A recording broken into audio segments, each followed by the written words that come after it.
Les bougies vacillaient sur le gâteau du 70e anniversaire de papa alors que mon fils de 8 ans, Tommy, sautillait d'excitation sur sa chaise au restaurant italien Romano S. Ma sœur Sarah a attrapé le couteau en argent, coupant de généreuses parts pour tout le monde à notre table de 12. Elle a délibérément complètement ignoré Tommy. Il n'a pas besoin d'une part. Garde-la pour la vraie famille. Son mari Craig a éclaté de rire. Maman Patricia s'est penchée, me tapotant doucement le bras. Laisse tomber, Bruce. Ce n'est que du gâteau. Ma poitrine s'est serrée. J'avais payé pour toute cette célébration. Le gâteau à $50, la moitié des cadeaux coûteux. Me levant lentement, j'ai soulevé Tommy de manière protectrice. Profitez bien de payer le reste. Je suis sorti en portant mon sac de cadeaux de $300. Le trajet du retour m'a semblé comme nager dans de la mélasse. Tommy était assis tranquillement dans son rehausseur, regardant par la fenêtre les quartiers de banlieue qui défilaient. Sa petite voix a finalement rompu le silence. « Papa, pourquoi Tati Sarah a été méchante avec moi ?» J'ai serré plus fort le volant, choisissant mes mots avec soin. Parfois, les adultes disent des choses blessantes quand ils oublient ce qui est important. Est-ce que j'ai fait quelque chose de mal? Mon cœur s'est brisé. Non, mon grand. Tu n'as absolument rien fait de mal. Alors que nous nous garions dans notre allée, j'ai porté Tommy à l'intérieur de notre modeste maison de 3 chambres. Les murs étaient couverts de ses dessins de l'école, de photos de famille de nos voyages de camping et du certificat d'adoption officiel que nous avions encadré ensemble il y a 2 ans. C'était notre sanctuaire. Tommy était entré dans ma vie quand il avait 6 ans, après que je l'ai accueilli pendant 2 ans suite au tragique accident de voiture qui avait coûté la vie à ses parents biologiques. Aucun autre membre de la famille n'existait pour le prendre en charge. À 32 ans, j'étais célibataire, concentré sur la construction de mon entreprise de conseil en logiciel. Mais quelque chose chez ce petit garçon calme et résilient a changé tout ce que je pensais savoir sur moi-même. Le processus d'adoption a été long et coûteux, mais chaque nuit blanche et chaque consultation juridique en valait la peine. Ma famille avait semblé me soutenir au début. Sarah nous avait même organisé une petite fête lorsque les papiers ont été finalisés. Mais progressivement, des commentaires subtils ont commencé à s'insinuer, des questions sur ma capacité à assumer une si grande responsabilité et des suggestions selon lesquelles Tommy serait peut-être mieux dans une famille traditionnelle. J'ai repoussé ces souvenirs et je me suis concentré sur la crise actuelle. Après avoir bordé Tommy avec des câlins et des assurances supplémentaires, j'ai ouvert mon ordinateur portable dans la cuisine. La lueur familière de l'écran illuminait des feuilles de calcul que je connaissais par cœur, mais que j'examinais rarement d'aussi près. Depuis 4 ans, je soutenais financièrement toute ma famille élargie par le biais de divers paiements et arrangements automatisés. Le paiement de l'hypothèque de Sarah et Craig, de $2400, était prélevé automatiquement le 15 de chaque mois. Craig était au chômage depuis 8 mois, prétendant que le secteur de la construction était trop compétitif tout en passant ses journées à jouer à des jeux vidéo dans leur sous-sol. Les frais médicaux de maman absorbaient $800 par mois. Sa couverture d'assurance avait des lacunes qui la laissaient vulnérable à des factures massives pour ses médicaments contre le diabète et ses rendez-vous réguliers chez le spécialiste. La pension de retraite de papa était insuffisante pour leurs besoins de $1500 chaque mois, ce que je complétais discrètement par dépôt direct pour les aider à conserver leur dignité. Le regroupement du prêt étudiant de mon jeune frère Danny nécessitait $450 par mois. Il avait fait de mauvais choix à l'université, accumulant des dettes pour un diplôme qu'il n'a jamais terminé. Les frais de garde de ma sœur Lisa pour ses filles jumelles s'élevaient à $1200 par mois. Son mari travaillait des heures irrégulières dans un entrepôt, et il luttait constamment pour se payer les soins de base pour les enfants. Le grand total de mon soutien familial mensuel, $6350. Sur une année, cela représentait $76 200 de mes revenus, consacrés à maintenir ma famille à flot financièrement. Tommy est entré dans la cuisine en pyjama dinosaure, se frottant les yeux endormis. « Papa, je n'arrive pas à dormir. Je n'arrête pas de penser au gâteau. » J'ai fermé l'ordinateur portable et je me suis agenouillé à son niveau. « Tommy, sais-tu ce qui fait une famille ?» Il a secoué la tête, grimpant sur mes genoux sur la chaise de la cuisine. « Une famille, ce sont des gens qui choisissent de s'aimer chaque jour. Ils se soutiennent, célèbrent ensemble et se protègent. La biologie ne fait pas une famille. L'amour, si.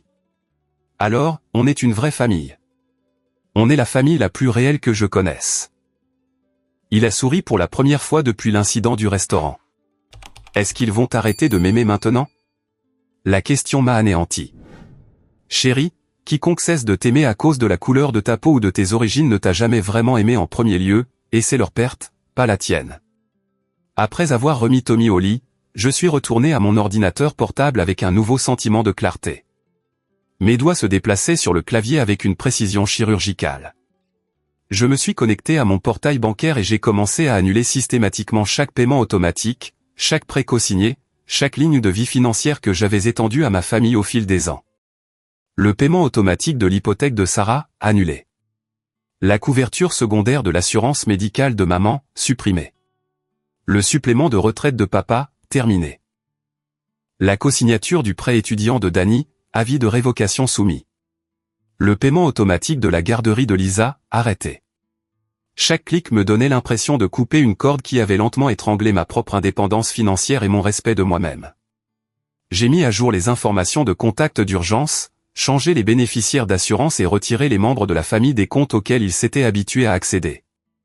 À 2 heures du matin, j'avais systématiquement démantelé tout le réseau financier qui avait soutenu ma famille pendant des années. Demain, ils commenceraient à comprendre exactement combien leur cruauté désinvolte envers mon fils leur avait coûté. Le lendemain matin est arrivé avec un sentiment de calme inhabituel. Tommy a mangé ses céréales en bavardant sur un projet de science sur les volcans, apparemment remis de l'humiliation d'hier. Les enfants possèdent une capacité remarquable à se remettre des échecs des adultes. Mon téléphone a vibré à 7h15 avec un texto de Danny. « Frère, j'ai reçu un avis bizarre à propos de mon prêt étudiant. Appelle-moi. » J'ai mis le téléphone en sourdine et je me suis concentré sur la préparation du déjeuner de Tommy. Sandwich au beurre de cacahuète et à la confiture, tranche de pomme et une brique de jus. Routine normale, matin normal. À 8h30, alors que je conduisais Tommy à l'école primaire de Riverside, mon téléphone avait vibré 6 fois de plus. Sarah avait appelé 2 fois, maman 1 fois, et Lisa avait envoyé 3 messages de plus en plus frénétiques à propos du refus de son paiement de garderie. « Passe une bonne journée, mon grand », ai-je dit à Tommy alors qu'il sautait de la voiture au cercle de dépôt de l'école. « Souviens-toi, tu es aimé, tu es important, et tu as ta place partout où tu choisis d'être. » Il a souri et a couru vers sa salle de classe, son sac à dos rebondissant à chaque pas. Le trajet jusqu'à mon bureau à domicile a duré 20 minutes dans la circulation de banlieue d'Atlanta. Mon entreprise de conseil fonctionnait depuis un garage aménagé derrière notre maison, équipé de systèmes informatiques haut de gamme et de plusieurs moniteurs pour des projets de cybersécurité complexes. Mon téléphone a continué sa sonnerie incessante tout au long de la matinée. Les messages vocaux s'empilaient comme des débris numériques. Le premier message de Sarah à 23h47 hier soir, « Bruce, j'ai reçu une notification bizarre concernant un échec de paiement pour notre hypothèque. Peux-tu me rappeler? C'est probablement juste une erreur de la banque. » Le message de maman à 6h23 ce matin, « Chérie, je m'inquiète pour mon rendez-vous chez le médecin la semaine prochaine. La compagnie d'assurance a appelé au sujet de changement de couverture. S'il te plaît, appelle quand tu auras ce message. » Le texto de Danny à 6h45, urgence. La société de prêt étudiant dit quelque chose à propos de défaut de paiement. À l'aide. Le message vocal de Lisa à 7h30, Bruce. La garderie Little Angeles a appelé au sujet de problèmes de paiement. Les jumelles doivent rester à la maison aujourd'hui. Que se passe-t-il? J'ai complètement éteint mon téléphone et je me suis concentré sur le travail. Une entreprise du Fortune 500 avait engagé ma firme pour auditer leur infrastructure de cybersécurité, et la date limite approchait. Les chiffres et le code offraient une distraction bienvenue des drames familiaux. Vers midi, Tommy a appelé de l'école en utilisant le téléphone du bureau. Sa maîtresse, Madame Anderson, l'avait encouragé à appeler après avoir remarqué qu'il semblait plus silencieux que d'habitude pendant le cercle du matin. « Papa, Jackson m'a invité à sa fête d'anniversaire ce week-end. Est-ce que je peux y aller? » Jackson Martinez était devenu le meilleur ami de Tommy à l'école. Ses parents, Carlos et Maria, possédaient une petite entreprise d'aménagement paysager et avaient toujours traité Tommy avec une chaleur authentique. Il ne posait jamais de questions indiscrètes sur notre structure familiale ou ne faisait aucune supposition sur notre relation. « Bien sûr que tu peux y aller. Nous choisirons un super cadeau pour Jackson. Sa maman a dit que je pouvais rester dormir après la fête si tu es d'accord. » Le contraste m'a immédiatement frappé. La famille de Jackson accueillait Tommy sans condition tandis que ma propre famille biologique remettait en question sa place à notre table. Après avoir raccroché, j'ai passé l'après-midi à rédiger des emails aux clients et à examiner les protocoles de sécurité. Le travail fournissait une structure et un but, deux choses qui semblaient essentielles après le chaos d'hier. À 15 heures, Tommy a fait irruption par la porte d'entrée avec son enthousiasme habituel. « Papa, devine quoi ? On a appris ce que sont les familles en études sociales aujourd'hui. Madame Anderson a dit, les familles se présentent sous toutes sortes de formes et de tailles, et ce qui compte, c'est l'amour et le fait de prendre soin les uns des autres. C'est tout à fait ça. » Il a sorti un morceau de papier de construction avec des dessins au crayon. Deux bonshommes allumettes se tenaient devant une maison avec un grand soleil au-dessus. « J'ai dessiné notre famille », a-t-il annoncé fièrement. Le dessin nous montrait juste tous les deux, nous tenant la main et souriant. Pas de membres de la famille élargie, pas de relations compliquées, juste Bruce et Tommy, complets et heureux. « C'est parfait », lui ai-je dit, et je le pensais de tout mon cœur. À l'approche du soir, mon téléphone est resté éteint, mais la sonnette de la porte n'offrait aucune échappatoire à la confrontation familiale. À 19h03 précise, une sonnerie insistante a retenti dans la maison. À travers le Judas, j'ai vu mon frère Matt debout sur le porche. À 28 ans, Matt travaillait comme mécanicien dans un garage local et avait toujours été le membre le plus raisonnable de notre famille. Son visage était inhabituellement pâle et il serrait fermement son smartphone. J'ai ouvert la porte avec précaution. « Matt. Bruce, on doit parler. J'ai quelque chose que tu dois voir. » Son ton sérieux a envoyé des signaux d'alarme dans mon système. Matt s'impliquait rarement dans les drames familiaux, préférant rester neutre et se concentrer sur sa propre vie. « Entre », ai-je dit en m'écartant. Tommy a levé les yeux de ses livres de coloriage sur la table de la cuisine. « Salut, oncle Matt. »« Salut, mon grand », a répondu Matt, mais son sourire semblait forcé. J'ai conduit Matt dans le salon où nous pouvions parler en privé. Il s'est assis lourdement sur le canapé et a levé l'écran de son téléphone. « Bruce, je vais te montrer quelque chose qui va te faire mal, mais tu dois savoir ce qui se passait dans ton dos. » La capture d'écran affichait une discussion de groupe intitulée « Planification de l'anniversaire de Frank ». Mon estomac s'est noué quand j'ai réalisé que je n'étais pas inclus dans cette conversation familiale sur la célébration de l'anniversaire de mon propre père. « Depuis combien de temps ce groupe existe-t-il » ai-je demandé. « Environ 1 mois. Depuis que maman a suggéré que nous coordonnions les détails de la fête. » Matt a fait défiler jusqu'au début de la conversation. Les messages étaient horodatés sur les 4 dernières semaines, et chacun me semblait être un coup de poignard.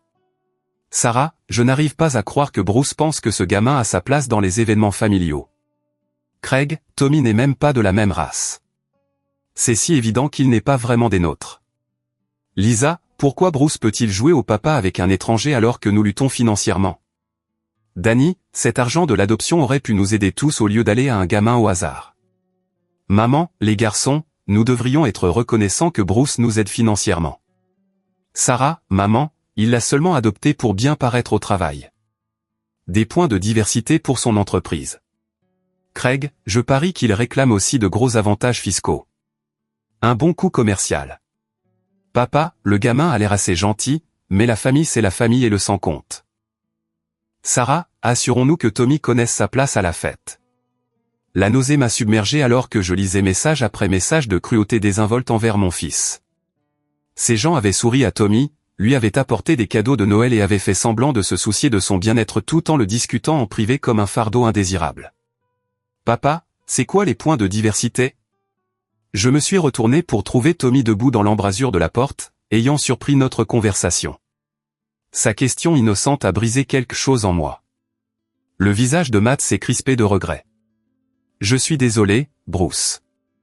J'ai essayé de vous défendre tous les deux dans le chat, mais ils m'ont viré du groupe après que je les ai dénoncés. Depuis combien de temps ça dure? Le chat? Juste ce mois-ci. Mais les attitudes, probablement depuis que l'adoption a été finalisée. Matt m'a montré des captures d'écran supplémentaires révélant la profondeur de leur planification. Ils s'étaient coordonnés pour que Tommy se sente exclu lors des événements familiaux, avaient discuté des moyens de me convaincre que l'adoption était trop chère et injuste pour le reste de la famille, et avait même débattu de la question de savoir si je devais envisager de changer le statut de Tommy de l'adoption à la tutelle temporaire pour économiser de l'argent. Il y a plus, a dit Matt à contre-cœur. Il a fait défiler jusqu'à une deuxième série de captures d'écran montrant une nouvelle discussion de groupe intitulée « Opération récupérer Bruce ». Les messages dataient de ce matin, après que ma famille ait découvert que leur soutien financier avait été interrompu. Sarah, il fait son dramatique. Il cédera quand il réalisera que nous avons vraiment besoin de cet argent. Craig, excusons-nous tous pour l'histoire du gâteau et promettons d'inclure davantage le gamin. Papa, Bruce a toujours eu le cœur tendre. Un peu de culpabilité le ramènera à la raison. Lisa, et si on lui rappelait à quel point la famille compte pour lui? Danny, je lui dirai que je ne peux pas faire les courses sans l'aide du prêt. Maman, peut-être que je devrais mentionner mes frais de médicaments. Les stratégies de manipulation étaient exposées comme une campagne militaire. Chaque membre de la famille s'était vu attribuer des appels émotionnels spécifiques conçus pour me pousser à la soumission financière. Tommy s'est approché avec précaution, sentant la gravité de notre conversation. Oncle Matt, pourquoi toi et papa êtes-vous tristes? Matt s'est agenouillé au niveau des yeux de Tommy. Parfois, les adultes disent et font des choses qui ne sont pas très gentilles, mais ça ne veut pas dire qu'il y a quelque chose qui ne va pas avec toi, d'accord? Tu es génial exactement comme tu es. Je sais, a répondu Tommy avec une confiance surprenante. Papa me le dit tous les jours. Après que Matt soit parti avec la promesse de me tenir informé de tout autre stratagème familial, j'ai assis Tommy pour une explication adaptée à son âge de ce que nous avions découvert. Certaines personnes de notre famille ont dit des choses méchantes sur nous, ai-je commencé avec précaution. Ils ne comprennent pas que c'est l'amour qui fait une famille, pas seulement le fait d'y être né. Est-ce qu'ils sont en colère parce que je ne suis pas blanc comme toi? La franchise de sa question m'a coupé le souffle. À 8 ans, il avait déjà assimilé les dynamiques raciales que les adultes préféraient ignorer ou nier. Certaines personnes ont du mal à accepter les différences, ai-je admis. Mais c'est leur problème à résoudre, pas le nôtre. Est-ce que tu m'aimeras toujours? Même s'ils ne le font pas, Tommy, je t'aimerai chaque jour pour le reste de ma vie. Peu importe ce que les autres pensent ou disent, tu es mon fils. Point final. Ce soir-là, en le bordant, Tommy a posé une dernière question qui a révélé une sagesse au-delà de ses années. Papa, est-ce qu'on va s'en sortir sans eux? On va faire mieux que s'en sortir, ai-je promis. On va être heureux. Le lendemain matin a apporté une escalade que je n'avais pas anticipée. Ma sonnette a retenti à 7h03, me tirant de la première bonne nuit de sommeil que j'avais eue depuis des semaines. À travers la fenêtre, je pouvais voir Matt faire les 100 pas sur mon Porsche, le téléphone collé à l'oreille et l'agitation visible sur tout son corps. Tommy dormait encore paisiblement, épuisé par le traitement des révélations émotionnelles d'hier. J'ai ouvert la porte doucement, espérant ne pas le réveiller. Bruce, tu dois voir ça immédiatement, a murmuré Matt avec urgence. Le chat de groupe familial a explosé pendant la nuit. J'ai versé du café pendant que Matt affichait des captures d'écran sur son téléphone. Ses mains tremblaient en faisant défiler message après message de membres de la famille révélant leurs vrais sentiments à propos de Tommy et de notre relation. Il pense que je suis toujours bloqué du chat principal, a expliqué Matt. Mais Lisa m'a rajouté accidentellement quand elle a créé un nouveau fil de discussion. J'ai observé leurs prochains mouvements. Les captures d'écran ont révélé des conversations qui se déroulaient parallèlement à la planification de la fête d'anniversaire, remontant à près de 6 mois. Ma famille n'avait pas seulement toléré Tommy. Ils avaient activement élaboré des stratégies pour saper notre lien. Sarah, Bruce s'attache trop à ce gamin. Ce n'est pas sain. Craig, nous devrions trouver des moyens de lui rappeler que le gamin n'est pas vraiment le sien. Maman, peut-être que si nous insistons davantage sur les différences de Tommy, Bruce réalisera que cela ne fonctionne pas. Papa, le garçon doit comprendre sa place dans cette famille.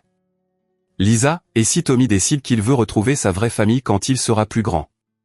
Danny, Bruce gaspille de l'argent pour ce gamin qui pourrait nous aider tous. Mais les messages les plus dévastateurs avaient été envoyés quelques heures auparavant, après qu'ils aient réalisé que j'avais coupé leur ligne de vie financière. Sarah, il est temps de passer à l'option nucléaire. J'appelle les services de protection de l'enfance. Craig, qu'est-ce que tu signalerais? Sarah, homme célibataire, pas de soutien familial, enfant adopté montrant des problèmes de comportement. Lisa, c'est allé trop loin, Sarah. Sarah, il choisit cet étranger plutôt que sa vraie famille. Quelqu'un doit le ramener à la réalité. Danny, peut-être qu'une visite du CPS le réveillerait. Papa, attendez un peu. On ne veut pas faire de mal aux garçons. Maman, Sarah, s'il te plaît, n'implique pas d'agence extérieure. Sarah, j'ai déjà appelé. Je leur ai dit que j'étais préoccupé par le bien-être de mon neveu. La tasse de café m'a glissé des mains, se brisant sur le sol de la cuisine. Matt a levé les yeux de son téléphone avec une peur sincère dans les yeux. Bruce, elle a vraiment appelé le CPS hier soir. J'ai la capture d'écran de sa confirmation. Mon sang s'est glacé. Sarah avait utilisé le système de protection de l'enfance comme une arme en représailles à la coupure de ses paiements hypothécaires. Elle était prête à traumatiser Tommy et à potentiellement détruire notre famille pour maintenir sa commodité financière. Qu'est-ce qu'elle leur a dit exactement, ai-je réussi à demander. Matt m'a montré le message détaillé de Sarah dans le chat familial. J'ai dit à l'assistante sociale du CPS que Bruce semble dépassé par la parentalité solo. Tommy a eu des crises lors d'événements familiaux et nous sommes préoccupés par la stabilité du foyer. J'ai mentionné que Bruce a récemment coupé brusquement toutes les relations familiales, ce qui suggère une possible crise de santé mentale. Chaque mot était comme un coup physique. Sarah avait élaboré un récit conçu pour me faire paraître instable et Tommy, négligé. Elle a transformé ma décision protectrice de nous retirer de leur toxicité en une preuve de problème de santé mentale. Il y a plus, a poursuivi Matt à contre-cœur. Elle leur a dit que tu as isolé Tommy de la famille, dépensé une somme excessive pour les frais liés à l'adoption et montré des signes de troubles de l'attachement. Troubles de l'attachement? Elle a cherché des termes psychologiques sur Google pour paraître crédible. Elle a dit que tu es trop protecteur et incapable de maintenir des relations familiales saines. Les pas de Tommy dans les escaliers ont interrompu notre conversation. Il est apparu dans l'embrasure de la cuisine, portant son pyjama Superman préféré, les cheveux en bataille. Papa, pourquoi y a-t-il du verre par terre? J'ai fait tomber ma tasse de café, mon grand. Reste en arrière pendant que je nettoie. En balayant les éclats de verre dans une pelle, mon esprit a parcouru les implications du faux signalement de Sarah au CPS. Les travailleurs sociaux devraient enquêter sur toute allégation impliquant le bien-être d'un enfant, quelle que soit la motivation derrière celle-ci. Ils interrogeraient Tommy, examineraient notre maison, examineraient mes finances et scruteraient chaque aspect de notre relation. L'ironie était dévastatrice. Le rejet de Tommy par ma famille m'avait forcé à le protéger en coupant le contact, et maintenant ils utilisaient cette protection comme preuve que j'étais inapte à être son parent. Oncle Matt, tu restes pour le petit déjeuner? A demandé Tommy avec espoir. Matt m'a regardé d'un air incertain. J'ai hoché la tête, ayant besoin de temps pour traiter cette nouvelle menace tout en maintenant la normalité pour Tommy. J'adorerais, mon grand. Qu'est-ce qu'on mange? Papa fait les meilleures crêpes le samedi. Pendant que je préparais la pâte et que je chauffais la poêle, Matt continuait à partager discrètement des captures d'écran. La manipulation de la famille avait évolué en quelque chose de véritablement sinistre. Craig, l'enquête du CPS montrera que Bruce ne peut pas gérer ça. Sarah, exactement. Ensuite, Tommy sera placé dans une famille convenable. Lisa, tu veux dire comme nous, Sarah? On pourrait fournir un foyer stable à 2 parents. Danny, de plus, le soutien financier de Bruce continuerait si Tommy vivait avec Sarah. La dernière pièce de leur plan est devenue limpide. Sarah n'essayait pas seulement de me punir pour avoir coupé le soutien financier. Elle tentait d'obtenir la garde de Tommy pour s'assurer que l'argent continue de couler. Dans sa logique tordue, si Tommy vivait avec sa famille, je serais obligé de verser une pension alimentaire tandis qu'elle aurait accès aux subventions à l'adoption et aux avantages fiscaux. Papa, tu as l'air inquiet, a observé Tommy alors que je retournais les crêpes. Je pense juste à des problèmes d'adultes, mon grand. Rien dont tu doives t'inquiéter. Mais intérieurement, je calculais mes prochains mouvements. Je devais contacter mon avocat immédiatement, documenter toutes les preuves du harcèlement et des fausses déclarations de ma famille, et me préparer à une visite potentielle du CPS qui pourrait avoir lieu à tout moment. Matt s'est penché plus près pendant que Tommy se concentrait sur son petit déjeuner. Bruce, il y a autre chose. Sarah a convaincu tes parents de suivre ce plan. Ils rencontrent un avocat spécialisé en droit de la famille lundi matin. Pourquoi faire? Les droits de visite des grands-parents. Ils veulent un accès légal à Tommy même si tu coupes le contact. Leur avocat leur aurait dit que s'ils peuvent prouver que tu éloignes Tommy de la famille sans juste cause, ils pourraient obtenir une visite ordonnée par le tribunal. L'ampleur de leur attaque coordonnée était à couper le souffle. Alors que j'étais concentré sur la protection de Tommy contre les dommages émotionnels, ma famille avait comploté des manœuvres juridiques pour forcer un accès continu à la fois à lui et à mes ressources financières. Comment sais-tu tout ça? Lisa se sent coupable de toute cette histoire. Elle me transfère des captures d'écran parce qu'elle pense que ça va trop loin. Après que Matt soit parti avec la promesse de continuer à surveiller les communications familiales, j'ai fait face à la réalité de ma situation. Ma décision de protéger Tommy de leur cruauté avait déclenché une guerre à grande échelle avec le bien-être de mon fils comme principale victime. Mais en regardant Tommy construire joyeusement un fort avec des coussins de canapé dans notre salon, j'ai ressenti quelque chose d'inattendu. La clarté. L'escalade de ma famille avait révélé leurs véritables priorités. Ils valorisaient les avantages financiers et le contrôle plutôt que la sécurité émotionnelle d'un enfant. Ils étaient prêts à traumatiser un garçon de 8 ans pour maintenir leur accès à mes revenus. Pour la première fois depuis le début de cette crise, je me suis senti complètement justifié dans chaque limite que j'avais établie.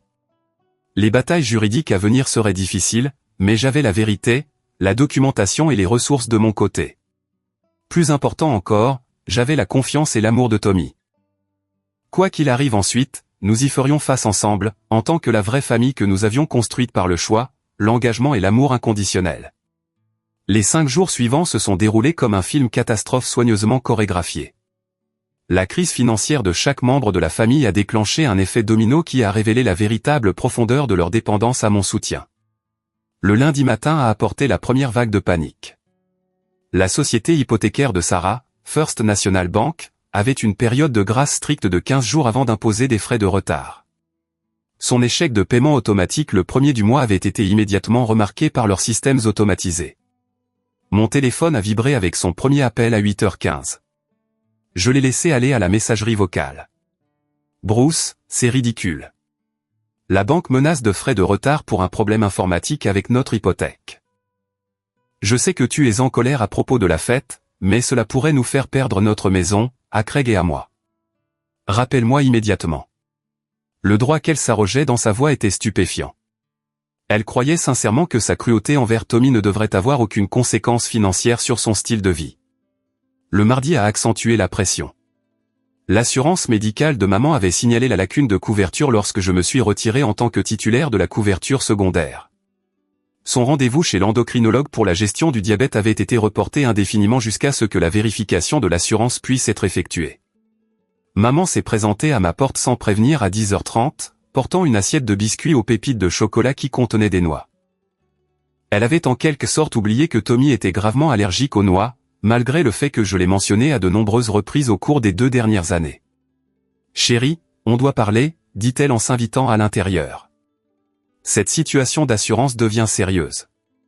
Tommy était à l'école, ce que j'ai apprécié car sa sécurité autour des biscuits était maintenant une préoccupation. « Maman, tu ne peux pas simplement débarquer ici en t'attendant à ce que tout redevienne normal. Mais je ne comprends pas pourquoi tu me punis pour le comportement de Sarah. Tu as essayé de maintenir la paix au restaurant en me disant de laisser tomber alors que mon fils était exclu et humilié. » Elle a posé les biscuits sur mon comptoir de cuisine, apparemment inconsciente du risque d'allergène qu'il représentait. Tommy sait que nous l'aimons. Un incident ne devrait pas détruire toute notre famille. Maman, as-tu lu les messages du groupe de discussion que Matt m'a montré? Son visage a légèrement rougi. Ce n'était que des frustrations privées. Tout le monde dit des choses qu'ils ne pensent pas quand ils sont stressés. Tu as participé à des discussions sur le fait que Tommy n'était pas de la vraie famille pendant des mois. J'essayais de maintenir tout le monde uni, a-t-elle insisté. Parfois, cela signifie accepter des choses avec lesquelles on n'est pas entièrement d'accord. Sa justification a révélé le problème central. Ma mère avait choisi l'harmonie familiale plutôt que la dignité de mon fils à plusieurs reprises et s'attendait maintenant à ce que je donne la priorité à sa commodité médicale plutôt qu'à la sécurité émotionnelle de Tommy. Le mercredi a porté la crise de Danny à son paroxysme. Son gestionnaire de prêts étudiants, Educational Financial Solutions, avait reçu ma révocation du statut de cosignataire et avait immédiatement déclenché leur procédure de défaut de paiement. Sans mon soutien financier, le score de crédit de Danny le rendait inéligible aux conditions de regroupement dont il avait bénéficié. Il est arrivé à mon immeuble de bureau pendant le déjeuner, ayant découvert mon adresse professionnelle malgré le fait que je ne l'ai jamais partagée avec la famille. Mon assistante, Jennifer, m'a appelé par l'interphone. Monsieur Harrison, il y a un jeune homme ici qui prétend être votre frère. Il dit que c'est une urgence financière. Par la fenêtre de mon bureau, je pouvais voir Danny faire les 100 pas frénétiquement dans la réception, passant ses mains dans ses cheveux et vérifiant son téléphone de manière obsessionnelle. Fais-le entrer, mais j'ai une conférence téléphonique dans 20 minutes. Danny a fait irruption dans mon bureau comme un homme fuyant un incendie. Bruce, tu dois m'aider. Il menace de saisie sur salaire, et je ne peux pas me permettre de perdre ce travail. Quel travail ? Ai-je demandé sèchement. Danny était au chômage depuis 3 mois, prétendant chercher la bonne opportunité. Son visage a rougi. D'accord, je viens de commencer dans un centre d'appel, mais c'est seulement temporaire jusqu'à ce que je trouve quelque chose de mieux. Quand as-tu commencé ? Hier, a-t-il admis. Mais ils vont saisir mon salaire avant même que je sois établi. Le calendrier était révélateur.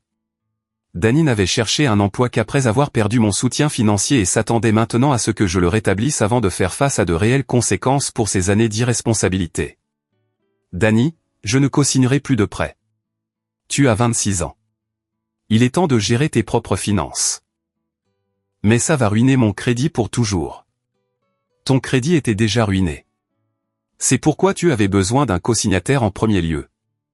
Il s'est affalé sur la chaise en face de mon bureau, paraissant soudainement plus jeune que son âge. Bruce, je sais qu'on a merdé à la fête. Mais tu ne peux pas détruire tout mon avenir pour un commentaire stupide. Il ne s'agit pas d'un commentaire. Il s'agit de mois de planification pour exclure et humilier mon fils. Je n'ai jamais rien dit directement à Tommy. Tu as participé à des discussions de groupe où des membres de la famille discutaient de le traiter comme s'il n'avait pas sa place. Danny a fixé ses mains, incapable de me regarder dans les yeux. Sarah met tout le monde en rogne. Tu sais comment elle est. Et tu as choisi de la suivre au lieu de défendre un enfant. Le jeudi a apporté la dépression de Lisa. La garderie Little Angeles avait une politique de paiement stricte exigeant un préavis de 48 heures pour les paiements en retard. Lorsque le paiement automatique de mon compte professionnel n'a pas été traité, ils l'ont immédiatement contacté au sujet d'autres arrangements. Lisa m'a appelé en sanglotant à 6h30 du matin, nous réveillant, Tommy et moi, d'un sommeil profond. Bruce, s'il te plaît. Je t'en supplie.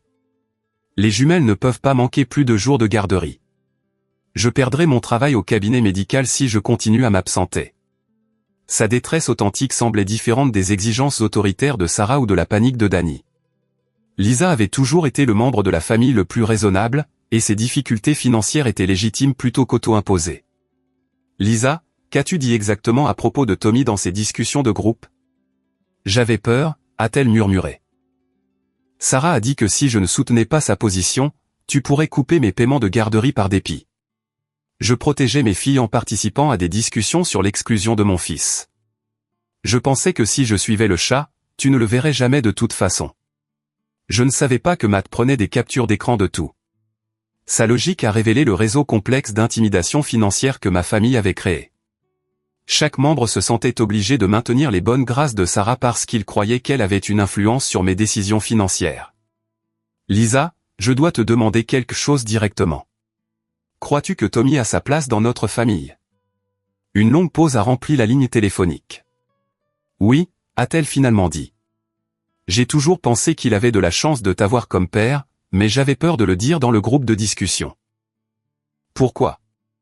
Parce que Sarah devient vengeresse quand les gens ne sont pas d'accord avec elle, et je ne pouvais pas risquer de perdre le soutien de la garderie pour mes filles. Le vendredi a apporté l'escalade la plus troublante. Papa a souffert de ce que son médecin a appelé des palpitations cardiaques induites par le stress après avoir découvert l'ampleur de leur crise financière.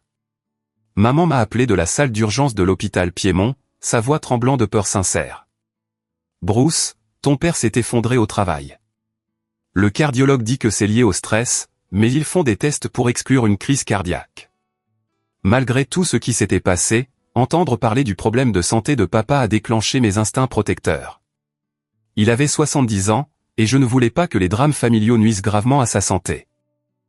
J'ai arrangé pour que Tommy reste avec la famille de son ami Jackson et je suis allé à l'hôpital immédiatement. Papa avait l'air pâle et fatigué dans son lit d'hôpital, connecté à des moniteurs cardiaques qui bipayaient régulièrement. Maman était assise à côté de lui tenant la main et paraissant plus vieille que je ne l'avais jamais vue. « Fils » a dit papa faiblement quand je suis entré dans la chambre. « Je pense qu'on doit parler de cette situation. Comment te sens-tu ? » Comme un vieil imbécile qui a laissé les choses dégénérer. Maman lui a serré la main. « Franck, ne te stresse pas, Patricia, je dois dire ça. » Il m'a regardé directement. J'ai échoué en tant que grand-père pour Tommy. J'ai échoué en tant que père pour toi. Et j'ai failli détruire cette famille en suivant les bêtises de Sarah. Son aveu m'a complètement pris au dépourvu. Tout au long de cette crise, papa était resté relativement silencieux pendant que Sarah dominait les conversations familiales. « Papa, tu dois te concentrer sur ta guérison. »« Non, je dois régler ça avant qu'il ne soit trop tard.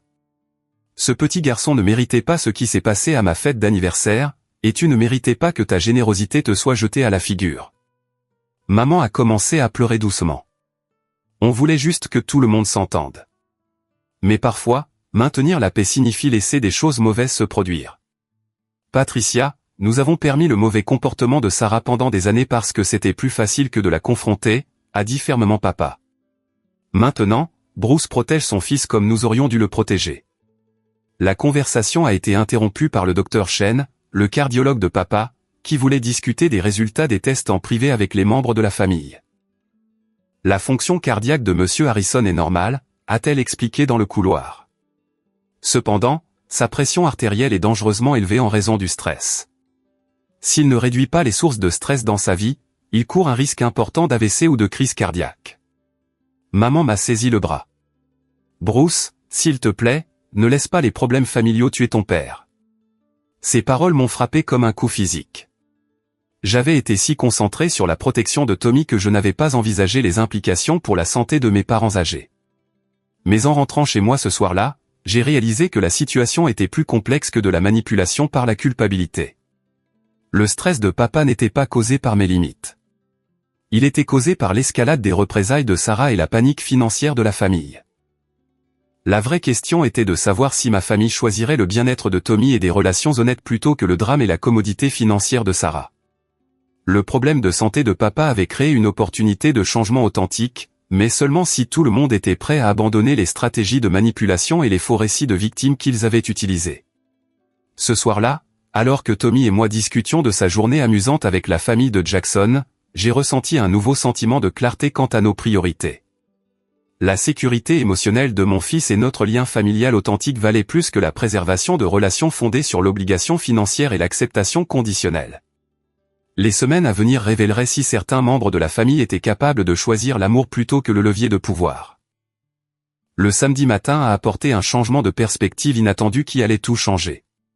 Pendant que Tommy jouait dans notre jardin, construisant un fort élaboré avec de vieilles boîtes en carton, j'ai reçu un appel téléphonique qui m'a rappelé exactement qui j'étais au-delà de mon rôle de soutien financier de la famille. Bruce, c'est Kevin. La voix de mon partenaire d'affaires crépitait dans le haut-parleur. J'ai des nouvelles qui vont te couper le souffle. Kevin Walsh était mon meilleur ami depuis l'université, où nous avions étudié l'informatique ensemble à Georgia Tech. Il y a 3 ans, nous avions fondé CyberGuard Solutions, spécialisé dans le conseil en cybersécurité pour les entreprises du Fortune 500. Que se passe-t-il? Tu te souviens de la proposition que nous avons soumise à Apex Technologies pour la refonte de leur sécurité à l'échelle nationale? Celle qui valait 2,3 millions de dollars sur 18 mois? Ils l'ont accepté, contrat complet signé ce matin. Bruce, on joue officiellement dans la cour des grands maintenant. Je me suis assis lourdement sur les marches de ma terrasse, regardant Tommy organiser soigneusement son royaume de carton. Ma famille n'avait aucune idée du succès que j'avais bâti pendant qu'ils se concentraient sur leurs drames mesquins et leurs exigences financières. L'ironie était accablante. Pendant des années, ils avaient supposé que je gagnais un salaire de programmeur décent en travaillant depuis mon bureau à domicile. Ils traitaient mon soutien financier comme une charité que je pouvais à peine me permettre plutôt que de reconnaître qu'il ne représentait qu'une infime fraction de mes revenus réels. Il y a plus, a poursuivi Kevin. Pacific Coast Venture veut nous rencontrer la semaine prochaine pour discuter de l'expansion de nos opérations à Seattle. Il parle d'une discussion d'acquisition d'une valeur de 15 millions de dollars sur 5 ans. 15 millions de dollars. Le chiffre semblait surréaliste alors que j'étais assis dans mon modeste jardin de banlieue, regardant mon fils adoptif jouer joyeusement avec des boîtes en carton gratuites. Kevin, je dois te dire quelque chose. Ma situation familiale est devenue compliquée. J'ai expliqué l'incident du restaurant, les révélations du groupe de discussion et le faux signalement de Sarah au CPS.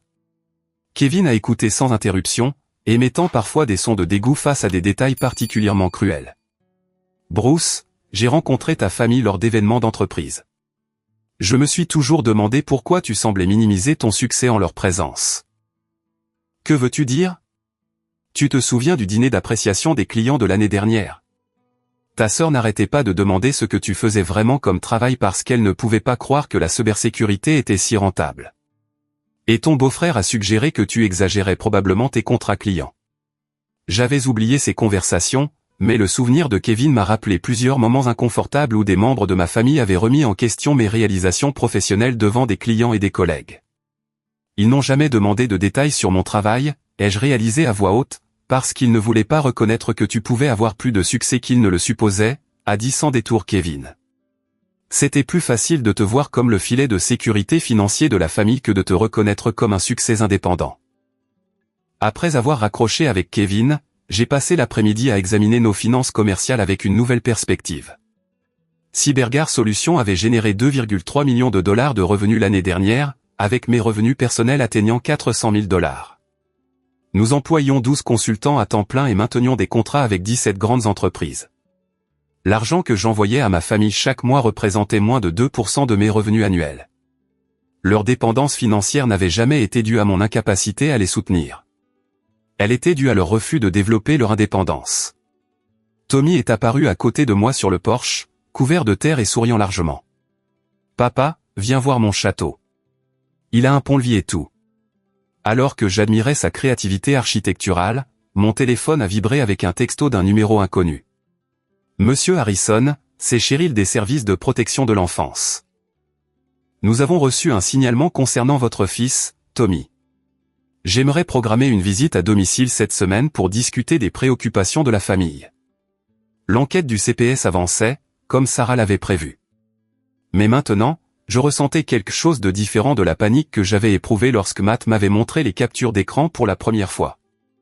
Je me sentais préparé. « Papa, qui était-ce ? » « Juste quelqu'un qui veut visiter notre maison cette semaine pour voir à quel point nous sommes heureux ensemble. »« Est-ce qu'ils aimeront mon fort ? » ?»« Ils vont adorer ton fort. » Le dimanche a apporté une surprise qui a illustré le contraste entre ma famille choisie et mes parents biologiques.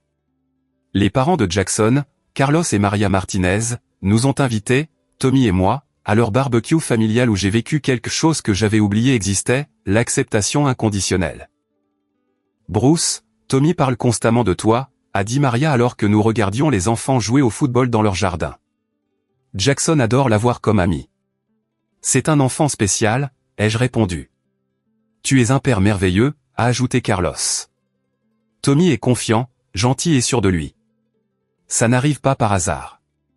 Leur validation m'a semblé plus significative que des années de tolérance à contre-cœur de la part de ma famille biologique.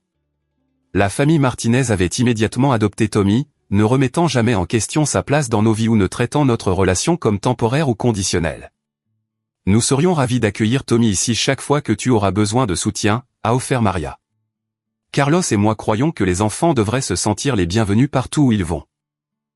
Alors que Tommy aidait la grand-mère de Jackson dans son jardin, riant pendant qu'elle lui apprenait à identifier différentes plantes potagères, j'ai réalisé qu'il vivait un véritable amour familial élargi avec des gens qui ne partageaient aucun lien biologique avec l'un ou l'autre de nous.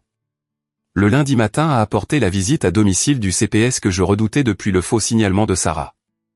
Cheryl Morrison est arrivée à 10 heures précises, une femme afro-américaine d'âge moyen avec des yeux bienveillants et une attitude professionnelle. « Monsieur Harrison, merci d'avoir accepté cette visite. Je veux vous assurer que nous prenons tous les signalements au sérieux, mais nous reconnaissons aussi que les conflits familiaux peuvent parfois motiver de fausses allégations. » Sa franchise m'a surpris. Vous êtes consciente que cela pourrait être une vengeance ? En 15 ans de métier, j'ai appris à reconnaître certains schémas. Un signalement soudain immédiatement après des conflits financiers indique souvent des préoccupations non sincères. Tommy a salué Cheryl poliment, lui proposant de lui montrer sa chambre et ses récents projets scolaires. pendant qu'elle l'interviewait en privé, je me préparais à d'éventuels défis à la stabilité de notre famille. 20 minutes plus tard, Cheryl est revenue dans la cuisine où j'attendais nerveusement. Monsieur Harrison, Tommy est l'un des enfants les plus équilibrés que j'ai rencontrés. Il parle avec confiance de votre relation, se sent en sécurité dans son environnement familial et vous fait clairement entièrement confiance. Que se passe-t-il ensuite? Je vais déposer un rapport indiquant qu'il n'y a pas de préoccupation crédible concernant le bien-être de Tommy ou votre capacité parentale. Cependant, je tiens à vous avertir que le membre de la famille qui a fait ce signalement a suggéré qu'elle pourrait poursuivre en justice pour obtenir des droits de visite des grands-parents. Est-ce possible? La loi de Géorgie autorise les requêtes de visite des grands-parents, mais ils doivent prouver que la visite sert les meilleurs intérêts de l'enfant et que vous refusez l'accès de manière déraisonnable. D'après ce que j'ai vu aujourd'hui et les circonstances entourant ce signalement, je doute qu'un tribunal se prononce en leur faveur. Après le départ de Cheryl avec la promesse de clore l'enquête rapidement, j'ai ressenti un profond sentiment de validation. La professionnelle dont le travail était de protéger les enfants avait immédiatement reconnu la stabilité et l'amour dans notre foyer. Cet après-midi-là, j'ai pris une décision qui m'a semblé à la fois terrifiante et libératrice. J'ai appelé mon avocate, Patricia Wells, et j'ai pris rendez-vous pour discuter d'une protection juridique proactive pour Tommy et moi-même. Patricia, je veux explorer la possibilité de déménager à Seattle pour l'expansion de l'entreprise. Qu'est-ce que cela signifierait pour d'éventuels litiges de garde de la part de ma famille? Un déménagement avec un préavis approprié et des raisons commerciales légitimes est généralement protégé, surtout lorsque vous êtes le seul parent légal, a-t-elle expliqué. Cependant, si vos parents demandent des droits de visite des grands-parents, quitter l'État pourrait compliquer les choses. Et si je peux prouver qu'ils ont été activement nuisibles au bien-être émotionnel de mon fils? La documentation est primordiale. Avez-vous des preuves de leur comportement? J'ai pensé aux captures d'écran de Matt, aux faux signalements au CPS et à l'exclusion systématique que Tommy avait subie. Oui, j'ai une documentation complète. Ce soir-là, alors que Tommy et moi travaillions ensemble sur son projet de science sur les volcans, j'ai ressenti quelque chose que je n'avais pas vécu depuis des années, une liberté totale de donner la priorité à notre bonheur sans culpabilité ni obligation envers des personnes qui ne nous avaient jamais vraiment acceptés. La panique financière de ma famille révélait leurs véritables priorités. Alors que mon succès commercial ouvrait des portes à de nouvelles possibilités, pour la première fois depuis le début de cette crise, je me sentais puissant plutôt que sur la défensive. Tommy a levé les yeux de son volcan en papier mâché, le visage sérieux. « Papa, est-ce qu'on va vraiment déménager à Seattle? Est-ce que ça te plairait?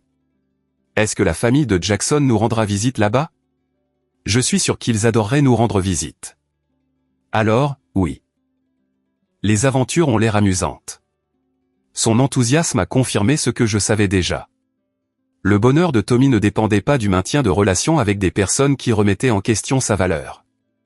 Il dépendait du sentiment d'être aimé, en sécurité et libre de grandir dans un environnement d'acceptation sincère. La semaine m'avait montré que le désespoir financier de ma famille n'avait d'égal que leur pauvreté émotionnelle. Tandis que ma vie soigneusement construite avec Tommy représentait le genre de richesse qui comptait vraiment. Le mardi matin a apporté un développement inattendu qui allait changer toute la dynamique de notre crise familiale. Mon avocate, Patricia Wells, a appelé avec des nouvelles qui ont complètement fait pencher la balance du pouvoir en notre faveur. Bruce, j'ai fait des recherches sur les menaces juridiques de votre famille, et je pense qu'il est temps pour nous de passer à l'offensive au lieu de rester sur la défensive. Que voulez-vous dire? La Géorgie a des lois strictes contre le dépôt de fausses déclarations auprès des services de protection de l'enfance. Les mensonges documentés de votre sœur au CPS constituent un délit. De plus, si nous pouvons prouver une coordination entre les membres de la famille pour vous harceler par le biais des systèmes juridiques, nous pouvons demander des ordonnances restrictives. La possibilité que ma famille fasse face à des conséquences juridiques pour leur comportement ne m'avait jamais traversé l'esprit. J'avais été si concentré sur la protection de Tommy que je n'avais pas envisagé que nous pourrions avoir des motifs de poursuite. Que recommanderiez-vous? Organiser une réunion de famille avec toutes les parties présentes, leurs conseillers juridiques s'ils le souhaitent, et moi-même comme témoin. Leur présenter des preuves documentées de leur harcèlement, de leurs fausses déclarations et de leurs tentatives de manipulation. Leur donner une seule occasion de résoudre cela à l'amiable avant que nous ne poursuivions des recours juridiques. La stratégie semblait risquée mais nécessaire. Les tactiques croissantes de ma famille exigeaient une réponse définitive qui restaurerait des limites saines ou mettrait fin aux relations de manière permanente.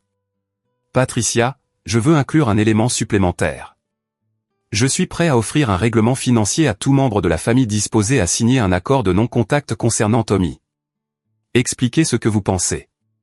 Rembourser l'hypothèque de Sarah en échange d'un non-contact permanent.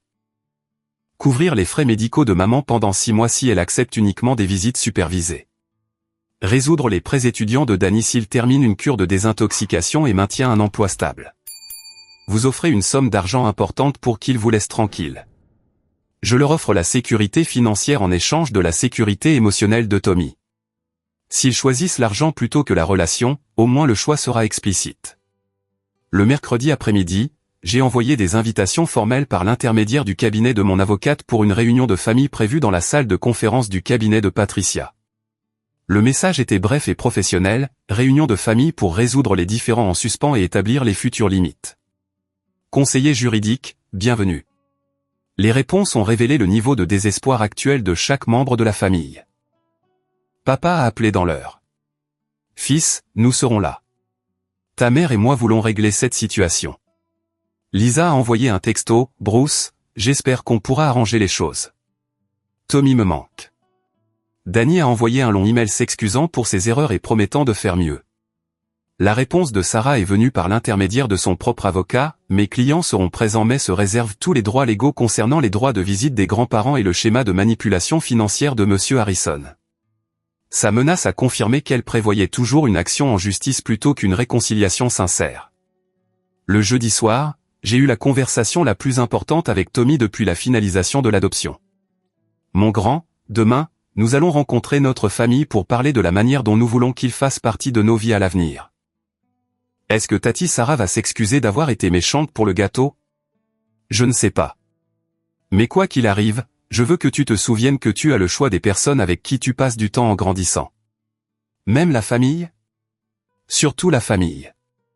Ce n'est pas parce que quelqu'un est de notre famille qu'il a le droit de mal nous traiter. Tommy a réfléchi sérieusement. Et si certains d'entre eux veulent être gentils maintenant? Alors nous verrons s'ils peuvent prouver qu'ils ont vraiment changé par leurs actes, pas seulement par leurs paroles.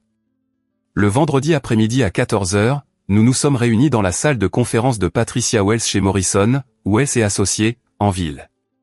Le cadre était intentionnellement formel, conçu pour souligner la gravité de notre situation. Papa et maman sont arrivés ensemble, tous deux paraissant plus âgés et plus fragiles que dans mon souvenir. Le récent problème de santé de papa l'avait clairement affecté, mais il s'est redressé en voyant Tommy entrer dans la pièce, me tenant la main avec confiance. Lisa est venue seule, ayant organisé la garde de ses jumelles. Elle a souri timidement à Tommy, qui a répondu par un signe de la main polie, mais est resté près de moi. Danny semblait nerveux, mais soigné, portant une chemise que je n'avais jamais vue auparavant. Il avait apparemment commencé à prendre notre crise assez au sérieux pour améliorer son apparence. Sarah et Craig sont arrivés avec leur avocate, Jennifer Chen, une femme au visage acéré dans un costume coûteux, qui a immédiatement commencé à prendre des notes. L'expression de Sarah restait provocante, tandis que Craig semblait mal à l'aise d'être impliqué dans des procédures judiciaires formelles. Matt avait demandé la permission d'assister en tant que témoin, car c'était lui qui avait exposé les conspirations du groupe de discussion. Sa présence semblait rendre plusieurs membres de la famille nerveux. Patricia a commencé par une présentation de preuves documentées qui a stupéfié tout le monde, sauf Matt et moi.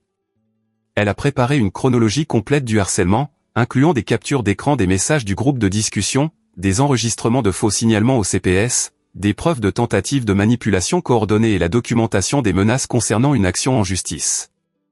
Mesdames et messieurs, a annoncé Patricia, ce que nous avons ici est un schéma clair de harcèlement dirigé contre Monsieur Harrison et son fils en représailles à l'établissement de limites financières. En vertu de la loi de Géorgie, plusieurs de ces actions constituent des délits criminels. L'avocate de Sarah a murmuré avec urgence à l'oreille de sa cliente, mais l'expression de Sarah est restée obstinée. De plus, a poursuivi Patricia, le dépôt de fausses déclarations auprès des services de protection de l'enfance entraîne des sanctions, notamment des amendes pouvant aller jusqu'à $1000 et une peine de prison potentielle. Nous avons des preuves documentées que Madame Craig a fabriqué des préoccupations concernant le bien-être de l'enfant uniquement pour faire pression sur Monsieur Harrison afin qu'il reprenne son soutien financier. Ce n'est pas vrai, a éclaté Sarah. J'étais sincèrement inquiète pour la stabilité de Tommy. Patricia a lu calmement des transcriptions d'entretien imprimées du CPS.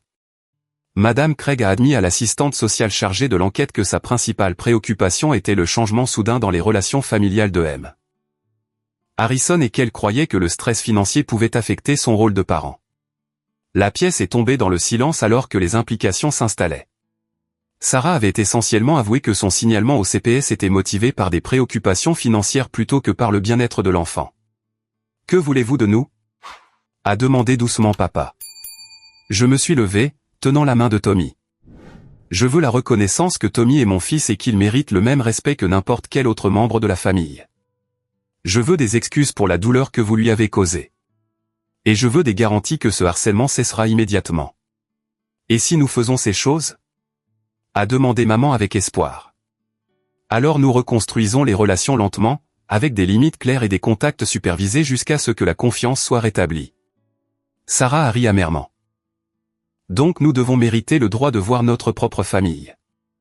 Sarah, ai-je dit fermement, tu as renoncé à ton accès automatique à mon fils lorsque tu l'as publiquement humilié puis as essayé d'utiliser les services de protection de l'enfance comme une arme contre nous. Ce n'est pas ton vrai fils de toute façon. La salle de conférence a explosé. Papa a crié, Sarah, ça suffit, tandis que maman commençait à pleurer. Lisa a couvert son visage de ses mains et Dani a regardé sa sœur avec horreur. Tommy m'a regardé calmement. Papa, elle est toujours méchante. Oui, mon grand. Certaines personnes ne savent pas comment arrêter d'être méchantes, même quand ça leur fait du mal. Patricia a repris le contrôle de la réunion. Madame Craig, votre déclaration a été enregistrée et sera incluse dans notre documentation. Monsieur Harrison, veuillez présenter votre offre finale. J'avais préparé 3 options de règlement différentes en fonction de la volonté de chaque membre de la famille de changer. Pour Sarah et Craig, je rembourserai l'intégralité du solde de votre hypothèque de 47 000 $ en échange d'un accord légal de non-contact. Vous n'aurez plus aucune communication avec Tommy ou moi-même, et vous cesserez toutes les actions en justice. Les yeux de Sarah se sont écarquillés. Le remboursement de son hypothèque la libérerait du stress financier tout en la retirant définitivement de nos vies. Pour maman et papa, je couvrirai toutes les dépenses médicales et fournirai un revenu de retraite supplémentaire pendant 6 mois pendant que vous suivrez une thérapie familiale. Après la réussite de la thérapie, vous aurez des visites supervisées avec Tommy 1 fois par mois. Pour Dani, je réglerai votre dette de prêt étudiant de 18 000 $ si vous terminez une cure de désintoxication et maintenez un emploi stable pendant 6 mois. Votre relation avec Tommy ne reprendra qu'après avoir démontré une responsabilité personnelle constante. Pour Lisa, je couvrirai les frais de garde d'enfants pendant 3 mois pendant que vous déciderez si vous pouvez accepter Tommy comme un membre à part entière de la famille. Si oui, notre relation se poursuit normalement. Sinon, nous mettons fin au contact de manière permanente mais à l'amiable. La pièce était silencieuse pendant que tout le monde traitait leurs options. Chaque offre offrait un soulagement financier important en échange soit d'un changement de comportement, soit d'une séparation permanente. Qu'en est-il des droits des grands-parents ? A demandé l'avocate de Sarah. Tout membre de la famille qui accepte un règlement financier renonce à toutes les futures réclamations légales, y compris les droits de visite des grands-parents, a répondu Patricia. Cependant, les membres de la famille qui choisissent une relation continue auront un accès raisonnable par les voies appropriées. Papa a parlé le premier. Bruce, j'accepte la thérapie et les visites supervisées. Je veux apprendre à être le grand-père que Tommy mérite. Maman a hoché la tête en larmes. J'ai été lâche en ne confrontant pas les mauvais comportements. Je veux changer ça. Lisa a levé la main timidement. Je n'ai pas besoin de l'argent de la garderie. Tommy est mon neveu. Point final. J'aurais dû le défendre depuis le début. Dani s'est éclairci la gorge. J'accepte l'accord de thérapie. J'ai besoin d'aide pour remettre ma vie en ordre de toute façon. Tous les yeux se sont tournés vers Sarah et Craig. Ils se sont concertés avec leur avocate pendant plusieurs minutes avant que Sarah ne se lève avec colère. C'est du chantage. Vous essayez d'acheter votre sortie des obligations familiales. Sarah, ai-je dit calmement. Je vous offre la liberté financière en échange de nous laisser tranquilles. C'est exactement ce que vous avez toujours voulu. Ce que je veux, c'est que tu arrêtes de prétendre que cet enfant adopté est la même chose qu'une vraie famille. Craig a tiré la manche de sa femme. Sarah, peut-être qu'on devrait accepter l'accord. Absolument pas. On se verra au tribunal de la famille pour les droits des grands-parents. Elle est sortie en trombe, Craig la suivant à contre-cœur, leur avocate ramassant rapidement ses papiers. Patricia a souri d'un air sombre. Monsieur Harrison, je crois que nous venons de renforcer considérablement notre cas de harcèlement. Les membres restants de la famille ont passé une heure supplémentaire à discuter des conditions spécifiques pour reconstruire les relations. Papa et maman semblaient sincèrement engagés à changer, tandis que l'acceptation immédiate de Tommy par Lisa semblait authentique. La situation de Danny nécessitait une surveillance plus attentive, mais sa volonté de s'attaquer aux problèmes sous-jacents suggérait un potentiel de croissance. Alors que nous nous préparions à partir, Tommy s'est approché de son grand-père avec hésitation. « Papy Frank, est-ce que tu vas vraiment apprendre à être gentil avec moi ?» Papa s'est agenouillé avec raideur, les yeux remplis de larmes. « Tommy, je promets de passer chaque jour à essayer d'être le grand-père que tu mérites. Je suis désolé de t'avoir déçu avant. C'est bon. Papa dit que les gens peuvent changer s'ils le veulent vraiment. » En regardant cette interaction, j'ai ressenti le premier véritable espoir que j'avais éprouvé depuis le début de cette crise. Certaines relations familiales pouvaient être sauvées grâce à un effort honnête et à la responsabilité. D'autres devraient se terminer pour le bien-être de tous. Mais pour la première fois depuis des semaines, Tommy et moi avancions depuis une position de force plutôt que de protection défensive. 3 mois plus tard, notre vie s'était transformée d'une manière que je n'aurais pas pu imaginer pendant ces jours sombres qui ont suivi la fête d'anniversaire de papa. Les batailles juridiques étaient résolues. Les relations avaient été reconstruites sur des bases plus saines, et Tommy s'épanouissait dans un environnement d'acceptation et d'amour sincère. Le changement le plus significatif était géographique. Kevin et moi avions accepté l'offre d'acquisition de Pacific Coast Venture, et Cybergar Solutions opérait désormais comme leur division de cybersécurité de premier plan avec des bureaux à Atlanta et à Seattle. J'avais choisi de délocaliser nos opérations principales à Seattle, donnant à Tommy et à moi un nouveau départ à 3000 miles des drames familiaux. Notre nouvelle maison à Bellevue surplombait le lac Washington avec une vue sur les montagnes qui coupaient le souffle de Tommy chaque matin. Il s'était adapté à sa nouvelle école, Eastgate Elementary, avec une résilience remarquable, se faisant rapidement des amis et excellant dans les programmes avancés de mathématiques et de sciences. « Papa, la famille de Jackson vient nous rendre visite le mois prochain », a annoncé Tommy en faisant irruption dans notre porte d'entrée après l'école. La famille Martinez était devenue notre famille élargie choisie, Carlos, Maria et Jackson prévoyant leur premier voyage à Seattle pour les vacances de printemps. C'est merveilleux, mon grand. Il faudra leur montrer le marché de Pike Place et la Space Needle. Et mon nouveau fort dans le jardin. L'enthousiasme de Tommy pour la vie était complètement revenu. La confiance qui avait été ébranlée par le rejet de ma famille avait été restaurée grâce à des relations et des expériences positives qui affirmaient sa valeur exactement telle qu'il était. La résolution juridique avec ma famille s'était déroulée exactement comme Patricia l'avait prédit. Sarah et Craig avaient tenté de demander des droits de visite des grands-parents, mais leur cas a été rejeté lorsque le juge a examiné les preuves de leur harcèlement et de leur faux signalement au CPS. Les messages documentés du groupe de discussion, combinés aux déclarations enregistrées de Sarah lors de notre réunion de famille, avaient convaincu le tribunal que le contact avec eux n'était pas dans le meilleur intérêt de Tommy. Sarah avait finalement accepté le règlement du remboursement de l'hypothèque, mais seulement après avoir fait face à des accusations pénales potentielles pour fausses déclarations. Elle et Craig avaient déménagé en Floride pour vivre avec ses parents, coupant définitivement le contact avec toute notre famille. Leur départ avait en fait amélioré la dynamique familiale pour tout le monde. Papa avait adopté la thérapie familiale avec un enthousiasme surprenant. Le docteur Michel Roberts, notre thérapeute à Atlanta, l'avait aidé à comprendre comment sa facilitation passive du comportement de Sarah avait contribué aux schémas familiaux toxiques. Il appelait maintenant Tommy tous les dimanches soirs pour des conversations vidéo, partageant des histoires de sa propre enfance et posant des questions sincères sur les intérêts et les expériences de Tommy. « Papy Frank m'a appris à jouer aux échecs en ligne », m'avait fièrement dit Tommy après leur dernière conversation. Il dit que je deviens très bon pour anticiper. La transformation de maman avait été tout aussi remarquable. Une thérapie individuelle l'avait aidé à aborder son schéma de toute une vie d'évitement des conflits au détriment de la protection des membres vulnérables de la famille. Elle avait commencé à faire du bénévolat dans un groupe de soutien à l'adoption locale, utilisant son expérience pour aider d'autres grands-parents à apprendre à accueillir sans condition leurs petits-enfants adoptés. « Bruce, je veux que tu saches à quel point je suis fier du père que tu es devenu », m'avait-elle dit lors de notre dernier appel téléphonique.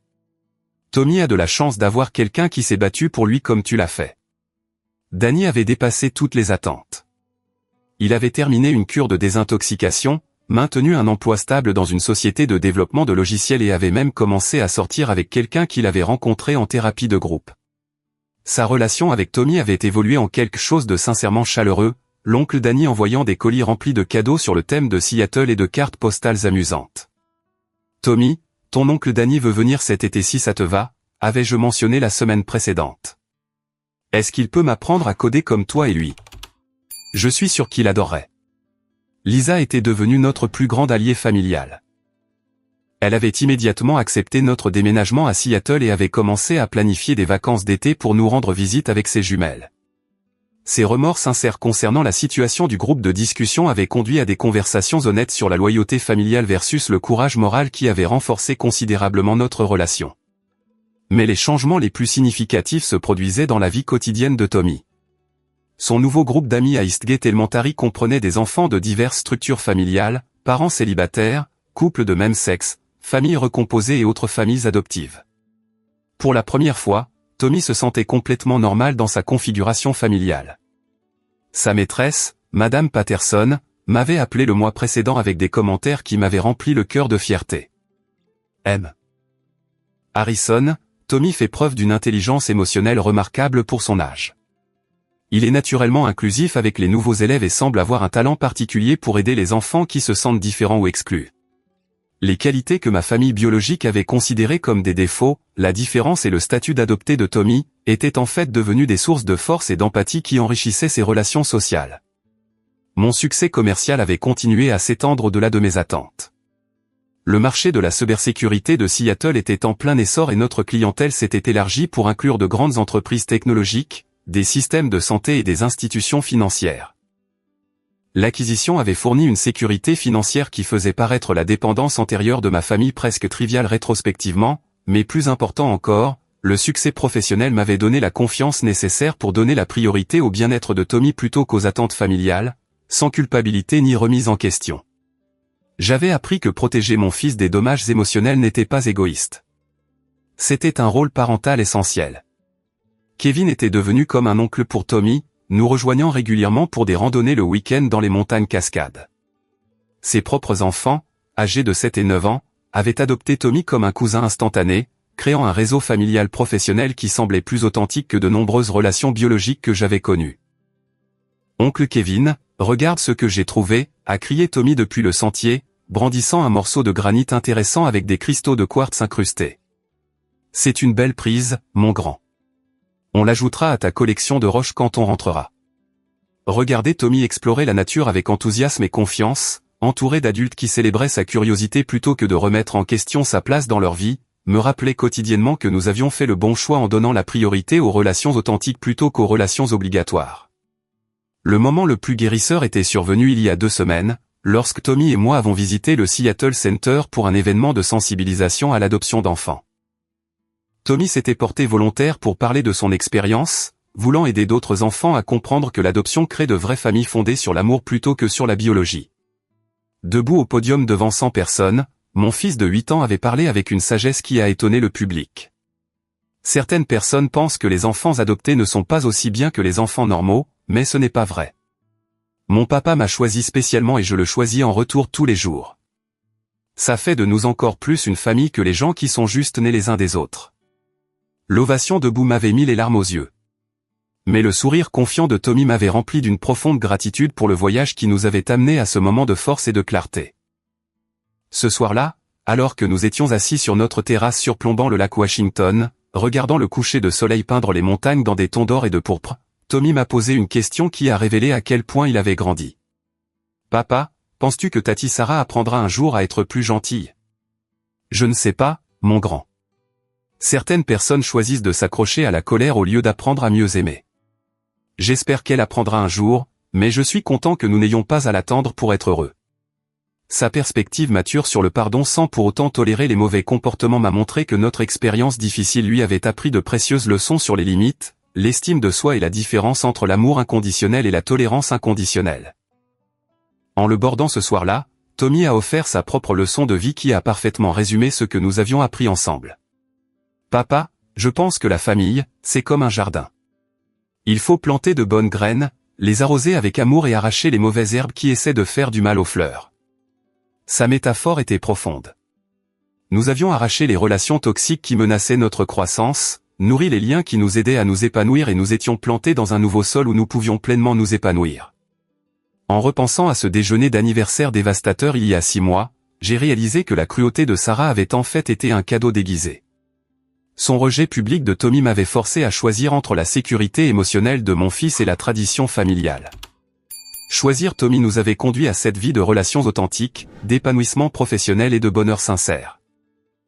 La douleur de perdre certaines relations familiales avait été réelle. Mais la joie de conserver celles qui valaient la peine d'être préservées tout en construisant de nouvelles relations familiales choisies avait été transformatrice. Tommy s'épanouissait sur les plans scolaires, social et émotionnel. Il se sentait en sécurité dans son identité de mon fils et confiant dans sa place au sein de notre communauté soigneusement choisie. Les questions sur l'appartenance qu'il avait hantées après l'incident du restaurant avaient été remplacées par la certitude de sa valeur et de son but. J'avais appris que protéger les personnes que nous aimons nécessite parfois de décevoir les personnes auxquelles nous sommes liés. Cette leçon avait fait de moi un meilleur père et une personne plus forte. Notre histoire n'était pas une question de sang contre choix ou de famille biologique contre famille adoptive. C'était une question de courage d'exiger le respect pour les personnes que nous aimons et de sagesse de construire des relations sur des bases de soins mutuels plutôt que d'obligation ou de commodité. Chaque matin, quand Tommy se précipitait dans la cuisine, excité par sa journée. Chaque soir, quand il partageait des histoires sur des amis qu'il acceptait complètement. Et chaque week-end, quand il parlait fièrement de « mon papa Bruce » aux nouvelles personnes que nous rencontrions, je me sentais reconnaissant pour ce déjeuner d'anniversaire douloureux qui nous avait forcés à choisir l'amour plutôt que la loyauté. Nous avions bien choisi. Avez-vous déjà dû choisir entre protéger quelqu'un que vous aimez et maintenir la paix avec des membres de votre famille? Les relations familiales peuvent être incroyablement complexes, surtout lorsque des enfants sont impliqués et que différentes personnes ont des idées différentes sur ce que signifie la famille. Tommy et moi avons découvert que la vraie famille est fondée sur l'amour, le respect et le choix plutôt que sur la simple biologie ou la tradition. Selon vous, qu'est-ce qui rend une famille vraiment forte?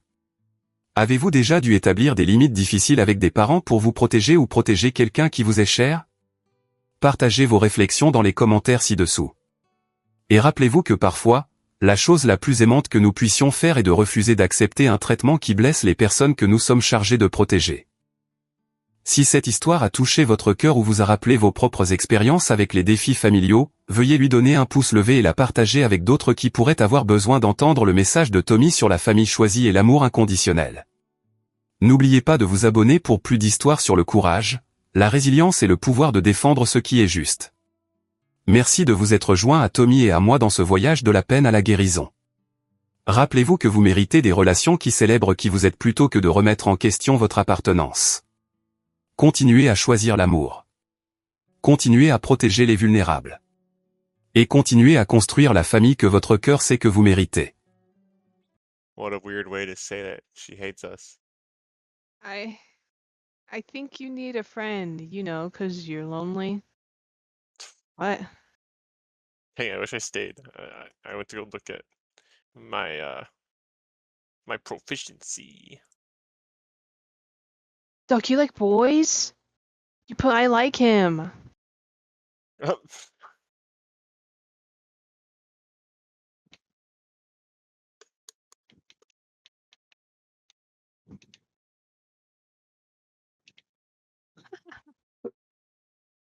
I'm just like egging this guy on. So funny. Like I wonder if is he still here? It's him and his girlfriend now yelling at me apparently. Huh? I bet they're both boys. They might both be boys. Little They bros. they gotta both be boys. Yeah, they left. Oh no, they didn't. They did not left. Oh, I'm sorry, your Discord Not a mod mod, first of all. took you so long to post that. I'm sorry. I need at least a little typing. Ooh, Entertain put that. having trouble spelling, bud. See, then I would have trouble spelling. No. Wait, no, Doug. Come on. I can't type it because it's gonna take me too long.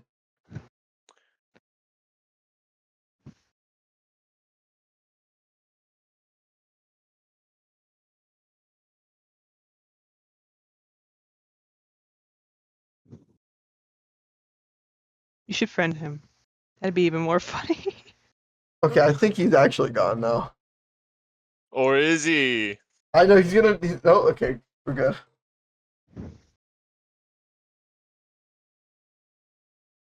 This is funny as hell. I think he wanted to kiss you like so bad, Doug. He really did. He just wanted my attention.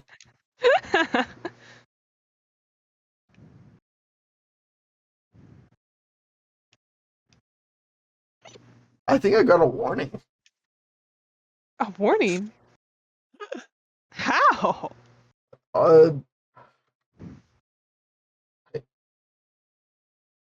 System to maintain a fair gaming, verified voice chat, and it's saying my Did shit is you- getting recorded. I don't know if that's for everyone or not.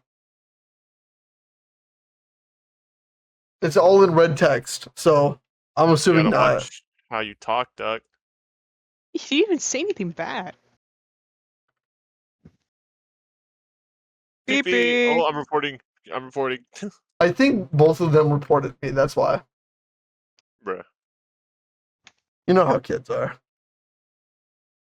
Oh yeah. Yep. Yep.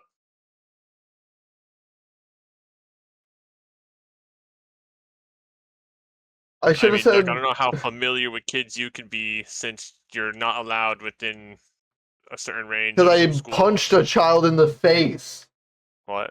while they're at school. You could That's have done why. better. You could have done better. What? Yeah. Like, Ever hear of a drop kick? exactly. bad. The I- roundhouse or Did I whatever. tell you that, like, when I was working out of school, I actually, like, played, I was, like, kind of playing basketball with them, and one of the kids, like, broke his ankles, not, like, actually breaking his ankles, but What he, the? like, fell Yeah. and scratched himself, Oh, and he was just, like, on the floor, and I'm like, oh, you good? He's like, you could. yeah, I'm chilling. But his whole knee was, like, all red, and I'm like, ah, fuck. But that kid Loki, the homie, he walked up to me. He's like, "Hey, you should date Miss Mitchell, What? the teacher." And I'm like, "I'm chilling." And then she walked up to him. Wait. I mean, he walked up to her. No, I swear. He walked up to her and said, "You should date Mr. Tyler." Or Mr. actually, Tucker. people already know my last name, Mr. Lewis.